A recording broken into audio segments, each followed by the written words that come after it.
Hey guys, Palsteron here, and today I'll talk about the endgame update for my Warpath Void Knight. So the last 2 days, I've basically been farming, progressing. I started farming Abberoth, normal Abberoth that is, for Annihilus, and do in general a lot of small upgrades, and we're going to talk about all of that here.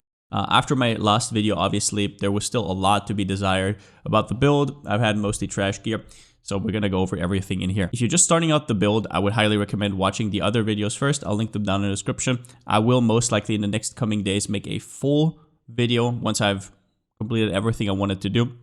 But yeah, this is endgame. So as of yesterday, we can comfortably farm Abberoth, basically face tanking now. I don't know if in the video I'm going to put in the background I'm face tanking because I wasn't really sure at the start, especially against his dots. But yeah, the character can basically face tank anything but his one-shots. Uber will obviously be a different story, but you want to farm Nihilus. So Nihilus is our GG amulet. It gives us a ton of different stuff. It gives us +2 to all skills.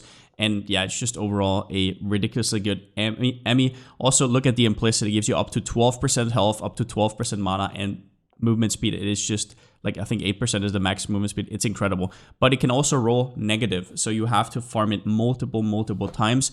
One thing I will say is do pick up the Nihiluses that are bricked, because you can actually reroll the values of a Nihilus with another one. Because there's a little trick here. There's a woven echo called Gauntlet of Strife, and you can put 2 of the same unique items in and basically re-roll the values of one of them and sacrifice the other. And you can decide that, right? So for example, if I had a Nihilus here and a Nihilus there, I could sacrifice this one to re-roll this one. There's a catch though. In this case, it wouldn't work because this Nihilus already has 1 legendary potential, so it would have to sacrifice another 1 legendary potential. So what's most likely going to happen is if you farm Abberoth a few times, you're going to have a lot of 0 LP Nihiluses, and then you reroll 1, right? And then you put it in a Nemesis egg and hope it gets +1 legendary potential, or you just drop it with 1, right? It happens as well quite a bit. I've even seen people get 2 LP, but I'm just talking if you get unlucky. There's a reason though I haven't replaced Nihilus yet, and that is that I need Armor Shred first. So if you see my Emmy, it has a 112% chance to Armor Shred. If you don't know, Armor Shred in this game is insane. Basically, it makes it so enemies just lose all their damage reduction, and it roundabout can up to double your damage. There's graphs out there where you can see it on your own. But yeah, think about this. This also exists on enemies. So until I get that on my gloves, I cannot replace my amulet right now because the Armor Shred is too goddamn important. But if you ever get that, sure. And yes, you will say, oh wow, but you can get it on Abyssal Echoes, but I haven't found that to be sufficient. The +2 Nihilus levels would both go into Rippling Corrosion. Personally, I still think it's not quite enough. Next point, get health everywhere, and I mean everywhere you can. If you want to go up in corruptions, I'm currently farming towards 1,000, 1,200. I was kind of hovering around about 800 for a while now, because I just didn't have the defensiveness, right? I don't want to get randomly one-shot. It didn't happen often, but I just don't like it. Then you'll need life. So for example, with my latest upgrade here with my Titan Heart, I went from, I think before I was around about 3.4k life, and now I'm on 4.2k life. Getting that tier 7 implicit health is really important, and I didn't hit the plus to Warpath, and that is fine, because Warpath at some point doesn't have that good points anymore. So my next points are going to be Whirling Steel and 1 more in Cyclone of War. And sure, it would be nice to also have +2 levels of Warpath, but percentage health is just more important if you're pushing. Your bottleneck will be defense, and percentage health is extremely premium compared to, for example, added health. So this one has added health, but it's not even close in effectiveness, right? So every way you can get either percentage health or hybrid health, like I have on my gloves right here, is a big deal. As well as that, an easy one is belt. And one other thing people have asked me, Shatter Chains drops from Orobis just as Siphon of Anguish does, and you need to have both because this one gives you Doom, and then this one gives you more melee damage per Doom, and Doom itself also gives you more melee damage. So in total, it's just not really negotiable. The one that is negotiable eventually will be Quicksilver Coil, but you'll have to kill Uber Abberoth first to get like the relic, which is still a bit away. But the point is, get health everywhere. Best case scenario, I would also have percentage health on my helmet, and yeah, hybrid health here. I have hybrid health on my boots. But okay, otherwise, get a tier 7 reduced channel cost Leonidas, right? So reduced channel cost right here, Winged Helm. A lot of people have been asking about how I got the tier 7 reduced channel cost. Did I get lucky? Nope, I did not. You can make these with, where are they? Rune of Havocs, right? So they don't drop all that often, but maybe had in total like 40, 50 or something like that. What they do is they rearrange the tiers on your items mods. So this helmet used to have, I think, tier 7 increased mana, and I think their LE res used to be the same. And then I shuffled it around and I got the tier 7 reduced channel cost. If you get a helmet with tier 7, tier 6, or even just a tier 7, it's definitely worth trying. This is not a great implicit. It has movement speed, but yeah, this one is not what you want. What you really want, and basically what I'm going to be chasing for, is Leonine Great Helms. So if you can get a Leonine Great Helm with 1 tier 7 mod, and then craft on reduced channel cost, for example, like I did right here, it doesn't have to be on the helmet itself, right? You just have to have the shards from wherever, from rares or whatever you're shattering. Then you can make something like this. Look at this implicit though. 550 armor, right? My current one has 110. It is insane. And the reduced bonus damage from crit strikes goes up to 85%. This would be such a big deal because I would be able to first up, replace my boots for a better alternative, which would be something like this. Solar on Step, which gives me a ton of crit multi, and it's also a very good LP target. On this one, I had movement speed and hybrid health, and the minus fizz res you're going to have to make up with a suffix or maybe idols. Regardless, with Nihilus, it gets a lot easier. Nihilus, once again, gives up to 20 all resistances, and there's also an all resistance blessing right here. That is quite good. And crits are a big deal. You really want to have that reduced bonus damage taken from crits on around 890 plus. I think I have it right here. Yeah. You can also go for crit avoidance.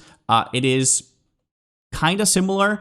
The one thing you would have to do is you probably go crit avoidance on blessings. So I think it is on this one. So you would have to sacrifice 20 all-res, which is quite a steep cost. And then you have to get another roll somewhere. If you want to do that as well, totally fine. But yeah, with this helmet, up to 80-ish%, then I get a roll somewhere else and we're done. So best case scenario, this would be a tier 7, and then you can maybe glyph this away. If you don't know, Glyph of Despair, right, like the imprinting is easier and easier the lower tier. Tier 3 is basically never happening, but tier 1 or tier 2 is happening a lot. So I can upgrade affix right here. I actually got lucky, so I unsealed it. What you would do next is you would actually craft on channel cost. I'm just going to do it for the sake of the video. And now you can shuffle it around with a Rune of Havoc. Actually, if you just want to fill out the last slot, you can even go for a Rune of Discovery because it doesn't take any forging potential. You can see it down here, no forging potential. And then you can add a 4th mod if you really want to, and you can start shuffling around. I'm going to sacrifice 1 Rune of Havoc for the sake of the video. And now you click this, boom. In this case, I didn't get lucky, but it swapped to the armor. It could have been the channel cost. And this is how I've made this reduced channel cost helmet and the one before. Then we have Anchor of Oblivion, which recently got buffed. The cooldown of the powerful wave got reduced to 2 seconds. This was just really good because it has void damage. It gives you endurance threshold, decent implicit. You can easily get mana on it. In endgame, you want to have the Uber Abberoth relic, but so if you have that, obviously insane. The strength rolls from 10 to 14. Just a very solid one. Now, this relic only drops from Harlon Husk, which is the level 81 over here. Only from the boss on Uber, as far as I know. Actually, no, it doesn't matter. But either way, this one's pretty damn easy to get. Definitely get 1 LP on it. If you don't drop it with LP, it's like a 1 in 7. If you're in Circle of Fortune, a 1 in 3.5, I think. If you are not getting it with LP, then once again, put it into a Nemesis egg. I already talked about the importance of crit reduction. You can get that on boot implicit, Citadel boots. You can get it on suffixes right here, which is, those are all not the preferred ways to do it, right? Like I just talked about earlier, Leonine helmets are absolute GOAT here.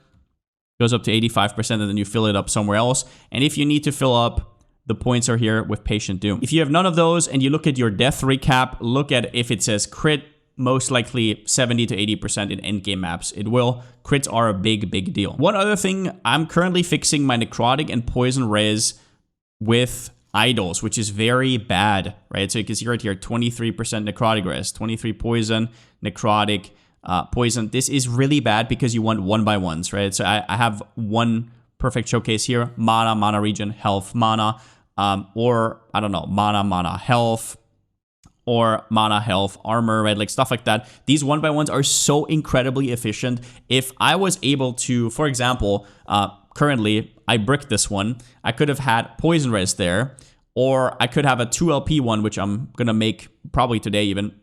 Maybe even the 3 LP one if I get lucky. I could have one of those reses here, and I was able to remove all of these. I could have 8 of these, right? Obviously, you also have to farm them up. But that would mean my mana pool would go up from like 800 to 930, and my life would probably go up by like 200. Do note that both Necrotic and Poison Res also get increased by Vitality, so you could theoretically also do it that way. In terms of passive tree, I adjusted Patient Doom to get up. I think I have 98% reduced damage from crits. I filled out Dread Form to get the extra movement speed. And other than that, basically everything's like in the guide. One thing I did change though is I put an extra point in Essence of the End. This might just be me being weird about this, but I feel like there have been times where I actually didn't have the Void Essences to reset the your mana. It wasn't just a cooldown. It was actually I didn't have the Void Essences, so I put an extra point here, and now it feels better. But I don't know if this is just superstition or not. I put 1 point out of World Eater to do it, and so far it's been working out. As for skills, once I spec the Nihilist, I will fill in 1 more point in Void Adept and 1 more point in Rending Maw. Once I have the Nihilist, I'll put in 2 more points here.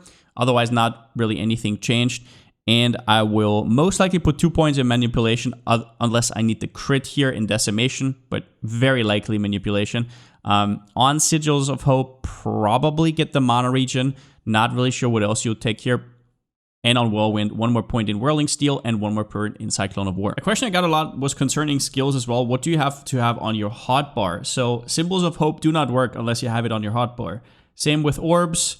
Sometimes you want to click Anomaly. It doesn't take you out of your Warpath. You might already know this, obviously Warpath. But you don't need Abyssal Echoes on your bar. It's a trigger, right? Kind of like all the Smite builds don't have to have it on their hotbar. And I put on Lunge. Now, Lunge lets you do this, right, towards an enemy. However, it does take you out of Warpath. So if I am channeling up, right, like I'm spinning, I'm getting up my stacks, and then I'm lunging, you can see it resets. So you don't want to do this in the middle of a map, but it is nice to initiate, right? You go into a map, you lunge to the first pack, kind of like this, right? Boom, boom, lunge to the first map. So that's at least something you can do with it. It's also nice when you go into tombs or cemeteries, because there your Warpath resets, so you can do that.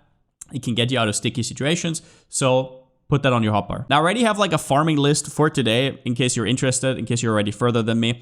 3 LP Siphon, 3 LP Quicksilver, so 3 LP on this, 3 LP on that. Like I said, some splash resistances or stuff that would usually be considered as bricks, you can still turn into something good. So if I had health, res, and something random here, that would still be a huge upgrade. So that one's pretty important. Quicksilver, so both of these are quite easy, quote unquote, to get on 3 LP. Then I want the Shred on gloves, like I talked about, so I can replace my amulet for Nihilist. And a note here as well is I want this glove base. So the implicit is a lot of armor, and then armor mitigation also applies to damage over time. You can get that up to 24%, which is a huge difference against odds, which are quite nasty in endgame. Then once again, the helmet base, Leonine, right? Really want to get that one ASAP with the reduced channel cost up here. Would be great. Would mean I could replace the boots for the Sularon steps, get a ton more damage and a ton more movement speed. So yeah, that is a big goal. And then at the end, probably farm some GG blessings and then attempt Uber Abberoth. Since we're on the topic of Uber Abberoth already though, let's talk about upsides and downsides. This build just has an incredibly comfy playstyle. So right now I'm holding down 1 button. A lot of people don't play like this for some reason, but you don't have to hold down your move button, just so you know. This is 1 button, right? Like 1 button, and I'm just like directing the mouse. I don't have to hold anything down. However, and I want to preface this right here, in boss fights, sometimes mana can be annoying, especially if you don't have a lot of mana. But even if you have a lot of mana, prolonged fights are kind of annoying. But the thing you do there is you actually hold down move. So when you run out of mana, you don't just stop, right? For like a split, like you usually when you run out, you stop for like 0.5 seconds, I would say.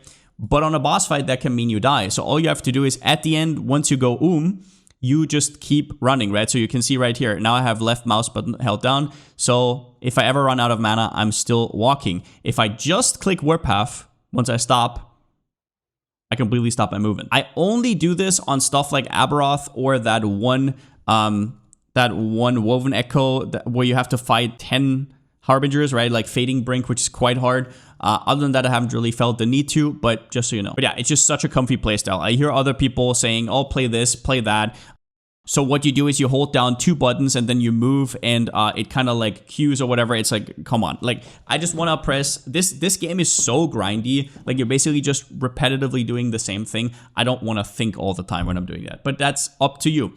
If you wanna, if you're fine with that, right? Like pressing multiple buttons or even like targeting, because you also have to remember, we don't have to target anything. It's like not like a slam, ooh, I have to target over there. You can literally do whatever you want. Just wherever your cursor goes, your character goes. But if you're fine with that playstyle, 2 builds I can recommend. The first one is Erasing Strike Void Knight. Fubgun just cleared Uber Abberoth with this one, and it has very, very similar gear. If you look at this, it is extremely, extremely similar gear. The only thing that's different is it uses a world splitter. So you can farm this from the Harbingers, you can put on some LP, and you're good to go. You even also stack mana, so it's like, other than 1 item, and obviously the skills are a little bit different, but that you can change that around immediately. It uses Healing Hands and Erasing Strike. That's about it.